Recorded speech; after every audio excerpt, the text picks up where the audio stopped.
Good afternoon. Welcome to today's edition of the Coal Scene. I'm joined in the studio today with Mr. Charles Patton, who is the President and Chief Operating Officer of Appalachian Power.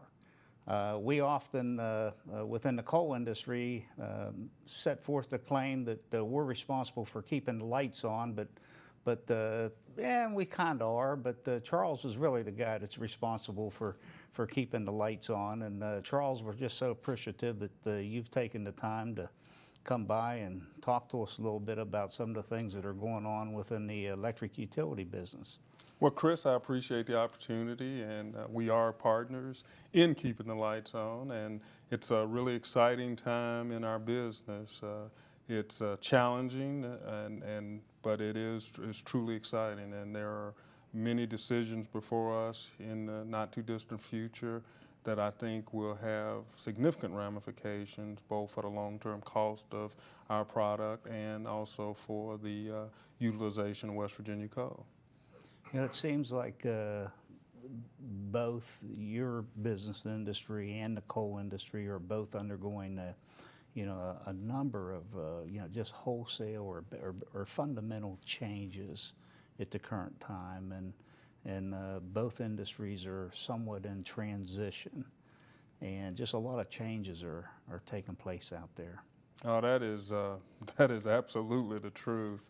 It's clear, and I would put those changes really into two categories. The first are economic changes, and that's primarily driven by the economics of the availability of natural gas now with the new horizontal drilling technologies and fracking, as it is referred to. And then we continue to struggle with the direction of the EPA. What will be the next set of rules as it relates to the EPA, especially as it relates to coal? It seems like the current challenges are maybe somewhat more serious, or from coal's perspective, certainly threatening than challenge we have been confronted with previously. But both industries have withstood a variety of changes and demands over the past 25 or 30 years since I've been around the business anyway. It seems like there is a constant drive to whether it's producing coal or producing power, to do so in a more efficient and in a more environmental sound manner. Right. And the thing about the electric utility industry we have to remember is that we can produce electricity in many ways. We can produce it with coal, we can produce it with natural gas, we can produce it with nuclear, renewables like wind and solar. And then we also even encourage energy efficiency where maybe we don't have to quite produce as much. But one of the phrases that you hear in Washington and in the political realm is you really need an all-of-the-above strategy, all-of-the-above strategy, and coal is a significant part of that all-of-the-above. And while the impact of what's going on with the coal industry today as it relates to the EPA, as it relates to economics of gas, are really putting some tremendous pressure on the coal industry. We share, make no mistake about it, we share those concerns, and we're very serious in our efforts in Washington and in the states that we do business to try to make sure we're making our voices known so that policymakers make the right choice. Because if you make the wrong choice, then not only is the coal industry hurt, but we're hurt by, one, our ability to burn coal, which we continue to be committed to, and we believe it continues to make sense. And then also in West Virginia, you got to understand that coal has such a significant impact throughout the economy that when the economy gets harmed, we all get harmed. Well, the two are interlinked, interconnected, the coal industry and electric utility. And, the impact on the economy is substantial. I made the point earlier this summer as the state was celebrating its birthday that the state of West Virginia has been here now 150 years, and coal industry's been here all 150 years, and it is one of the leading drivers behind our economy. It's no question one of the state's leading industries, and collectively, a fact that I always incorporate within any talk I give is that between coal and the electric utility industry here in the state of West Virginia, they combine for upwards of 60% of all business taxes. That's also infused into our state coffers and treasury here. In fact, Appalachian Power is the largest single taxpayer in the state of West Virginia. Well, that's kudos for that. But to the previous point, when I think back and I saw another fact here not too long ago that the coal-fired utilities, or the amount of coal that's consumed today, has I believe tripled over the past 40 years, while all airborne emissions have been ratcheted downward on the order of magnitude of 80 or 90%. So coal has increased 3 times, and emissions has decreased substantially over that same period. Oh, that is true. In Appalachian Power's own fleet, we have reduced SO2 and NOx emissions by anywhere from 89 to 92%. Took an incredible amount of expenditures to do that, but we have been successful in doing that. I know we've had this discussion before. You go by one of the large base load units, and you see a lot of steam and water vapor, and to the uninformed, it may appear that those are emissions, when in fact, that's virtually water vapor. That's exactly or what steam. it is. That's exactly what it is. Some people go by John Amos when they're going down 64 toward Huntington, and they look over and they see that white vapor coming out of stacks, and they think it's smoke, but it's not. It is water vapor. That's exactly what it is. I know you recently gave a presentation or talk in the Northern Panhandle, and I understand you brought some of those slides with you here today. Sure. Or some of those PowerPoint slides. I think they have those here on our monitor. Sure. Do you want to walk us through some of those? Yeah, I'd love to. This is a conversation that I've been having both in Virginia and in West Virginia, and we've been sharing with a number of stakeholders. And there are really 3 takeaways, and that is because I think the public, we read about the Marcellus Shale, and we read about the current state of coal, and I think generally a lot of us really don't fully comprehend what's going on. So the 3 takeaways that I have is that, first of all, it's really important to understand that all of this new natural gas that's been found in the Marcellus and Utica Shale and throughout the nation is making it very difficult, along with EPA rules, to build brand new coal plants.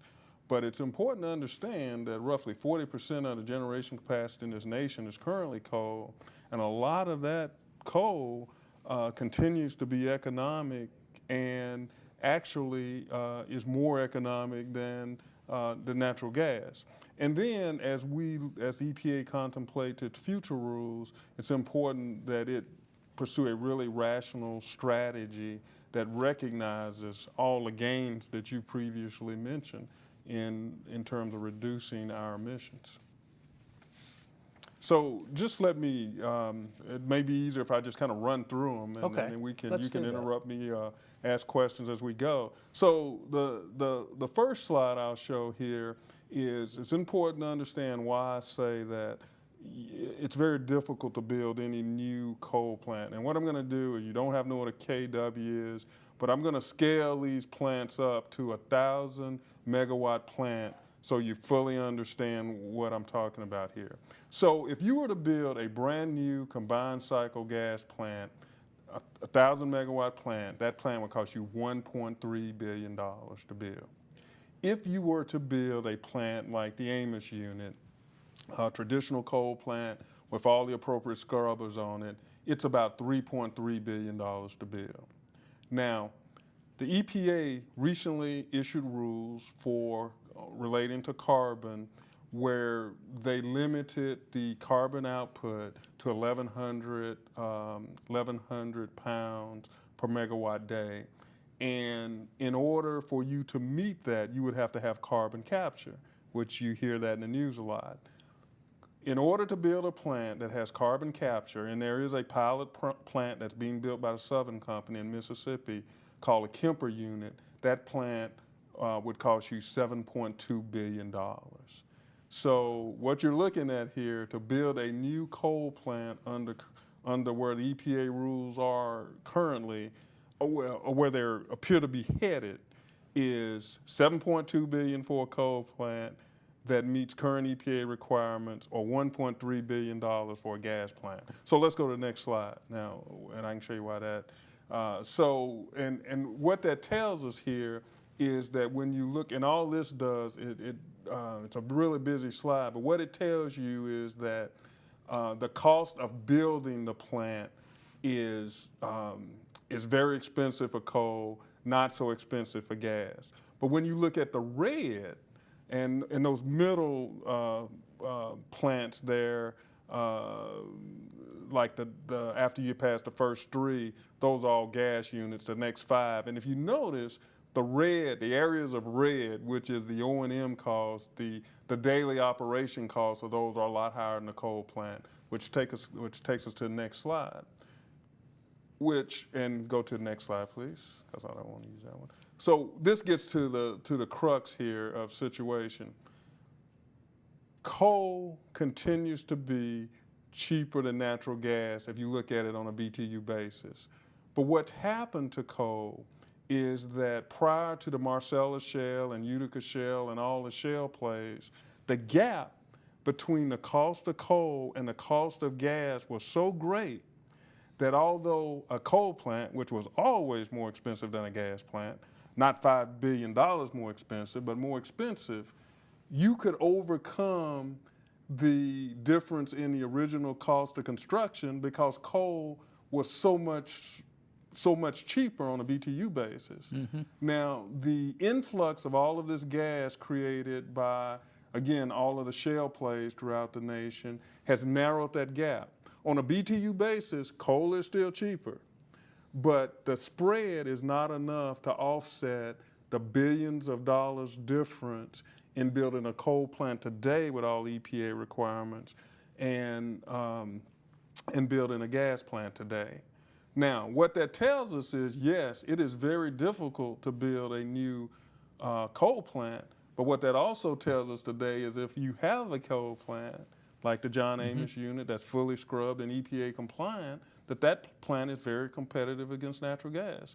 In fact, the John Amos plant and the Mountaineer plant, and which is up in the Point Pleasant area, and those plants and our other large coal plants, they compete very effectively against gas. And some people are mistaken to think that these plants aren't competitive, and they really are. So with respect to those plants, like take Amos. Amos has been it's been there for how long? 15 years? It's been there for since the late 70s. Yeah. So we're now looking around 40 years. Time's getting away from me just a little bit, but so the initial, I mean, the capital outlay has been there, even though there's improvements all along. But from an operational standpoint, that plant is pretty well protected with its current coal supply and cost of generating electricity. Absolutely. Is that a fair statement? Yes, and it dispatches against gas daily. It competes very well against gas. And if you go back to the slides, and there's the next slide here, when you look at natural gas, and this was a forecast on gas prices, NYMEX forecast, and they update this weekly. And it changes, but and I took this back from in October. But what it tells you is that going out into the future, and it may move around a few cents. In fact, I looked at yesterday's, and all of those were over $4. The 2014 forecast was even over $4. At John Amos, when you start talking about gas being in the $3.70 range, John Amos is going to dispatch ahead of a gas plant because it's just that efficient. And so when you look at the long-term forecast for natural gas, what you see is gas is going to be cheap. It's not going to be, $2.50. It's not going to be $3.50 on long haul, but it is expected to be in the 4s and the 5 range. And in the 4s and the 5s, big coal plants that currently meet EPA requirements can compete very effectively against those plants, and they will dispatch ahead of those gas plants.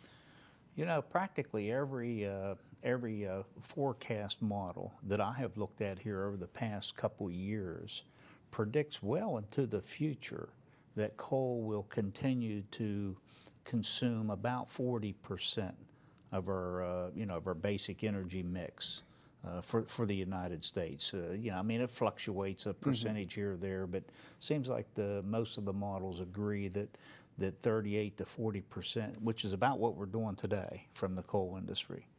That's fair, because you got to understand that we hear about all these plants that are going to be shutting down. Some of those plants really aren't dispatching today anyway. So when you look at the actual dispatch of coal, to your point, you aren't having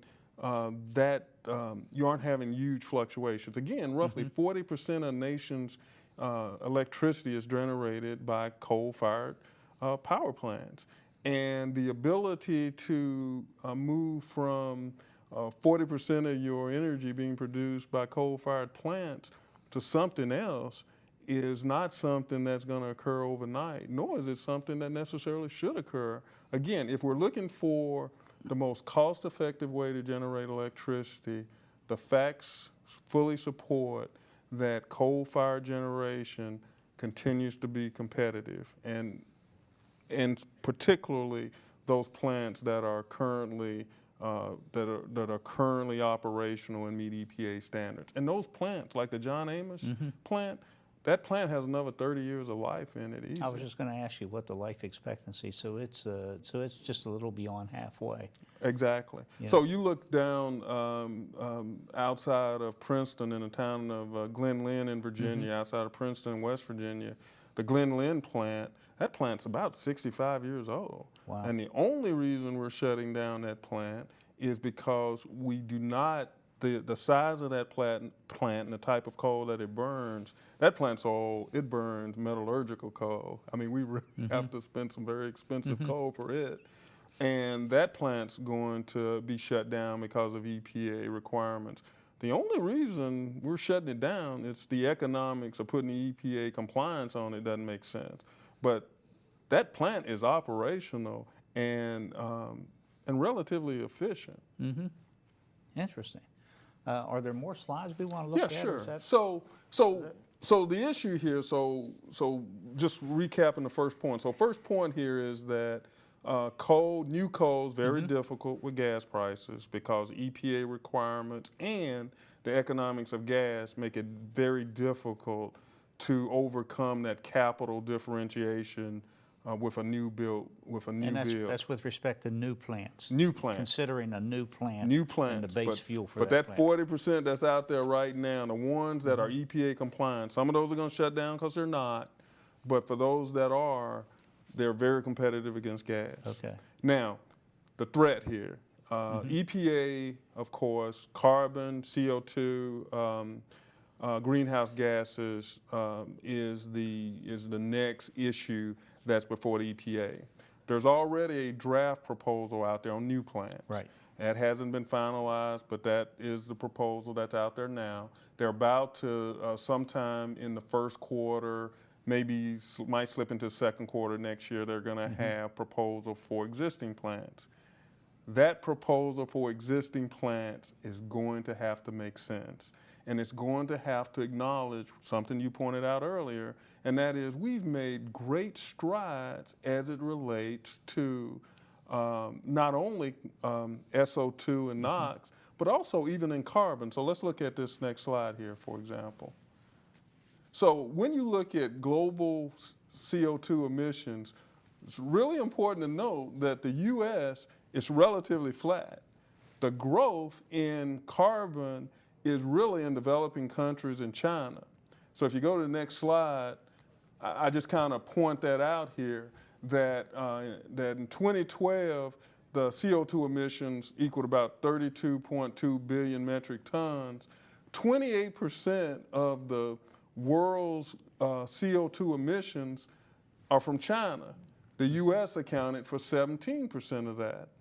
And since 2005, these CO2 emissions have increased by 15%. 80% of that is from China. And a significant portion of the rest is from developing countries. So let's go to the next slide. So here's a really important thing to note. When this administration first came in, when the current administration first came in, and all of us remember talking about cap and trade, the goal was to reduce CO2 emissions by, the goal was 17% by 2020. Chris, today, without any EPA rules, without any congressional rules, we're at 15% below 2005. In 2015, our older units like Kanawha River, Glen Lynn, Sporn, we're going to be shutting those down. We're going to hit the original goals, the 17% by 2000, and that was targeted for 2020. We're going to hit it by 2015. So the question here for the EPA is, you need to be careful. We are achieving what you originally said you wanted us to achieve. So as we contemplate rules for existing plants, it's important that the EPA keep that in mind. And what AEP, my company, is very active in Washington. We're very active in the state, and we're going to be very active in West Virginia when these rules are contemplated, is we believe there's some room for greater efficiencies. But the need for us to make wholesale changes and to spend hundreds of millions of dollars on technologies that aren't fully developed is ludicrous, and we don't need to do it because we're already meeting well below the target. Exactly, unless the EPA does something like move the, elevate the target to something greater than what they initially contemplated. Well, I know the 15% level. Now, is that just your systems, or is that state?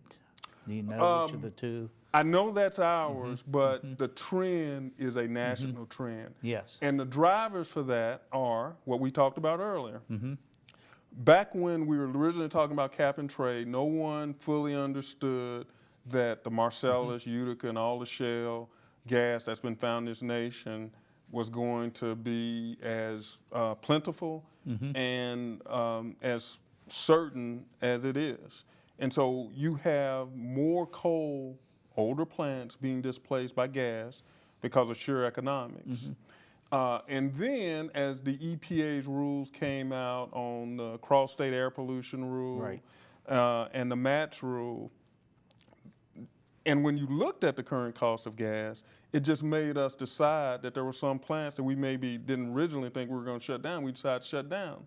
So just through really economic attrition and the combination of economics and the existing EPA rules, we have reduced our coal burn. And by reducing that coal burn, we're meeting the CO2 requirements without really any significant expenditures. Do you see things plateauing just a little bit here with respect to, for instance, within the coal industry, we've gone from 160 million tons down to about 120 million tons of coal, and the result of that's been several thousand miners are laid off today, and it's been to a variety of factors that have all converged about the same time.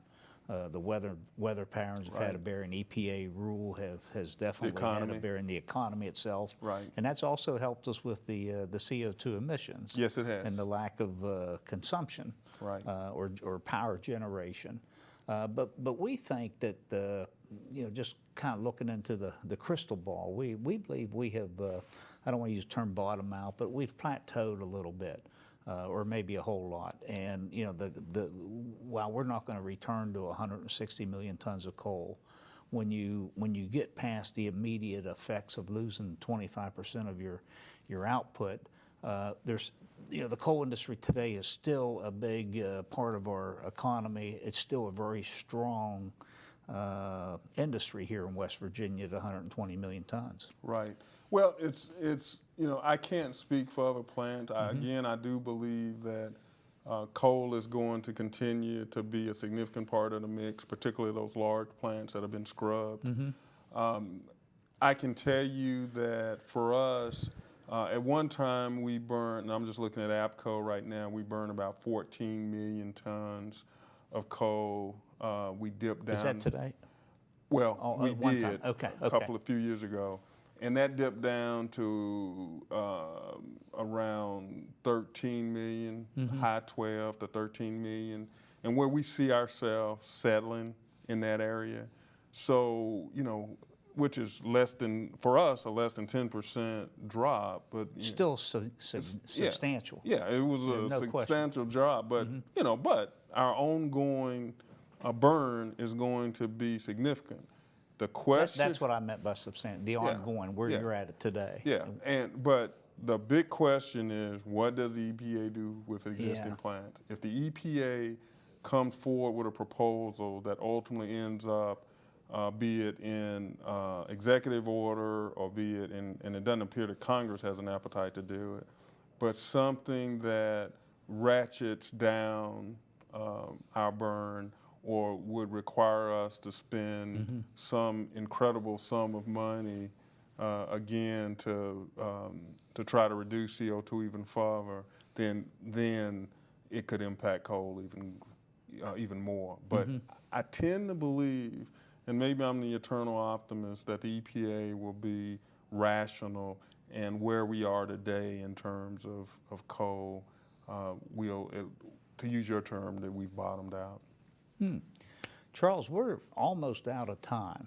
I tell you what, this has been real enlightening, and I think a lot of our viewers are going to be comforted by the fact that upon hearing that coal is not going to go away completely, and it's going to, and hopefully it's going to maintain about the percentage where it's at today in overall power generation, and the jobs and states output here at as we come to a close at the year 2013 is going to remain pretty constant going forward, at least in the short term. So this is very enlightening. I appreciate so much you taking the time to come by and share this information here with us. You've been a great corporate neighbor and a great business partner, and we look forward working with you in years to come. Well, I appreciate the opportunity, and I just ask that the public stay engaged, and many of these rules will originate at the states in what they call state implementation plans. It's going to be very important that the West Virginians get engaged in this and really challenge the state to move forward with rules that make sense. Thank you so much. And thank you for joining us today on the Coal Seam, and special thanks to the Library Television Network.